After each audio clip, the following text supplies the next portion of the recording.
Ba'zi oilali ayollar bor, erini hurmat qiladi, oilasini yaxshi ko'radi, lekin shu bilan birga begona erkak bilan yashirincha internetda yozishadi.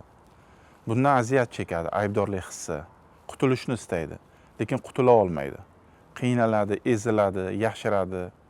Bunday ayollarni biz yengiltak deb atay olmaymiz. Chunki bu kuchli ruhiy qiyinchiliklar natijasida, oilaviy kelishmovchiliklar, yashirin kelishmovchiliklar, oshkor emas, qandaydir stresslar natijasida miya o'zini aldash maqsadida, qandaydir stressni kamaytirish maqsadida shu ishni qiladi. Ya'ni bu ayollarni biz har doim ham yengiltak deb atay olmaymiz. Ular psixologik yordamga muhtoj. Bu flirt deyiladi. Ya'ni flirt bu xiyonat emas. Men bu bilan buni qandaydir yaxshi ish deb aytmoqchi emasman. Shunchaki yordam kerak bunday ayollarga. Ular yaxshi ayollar.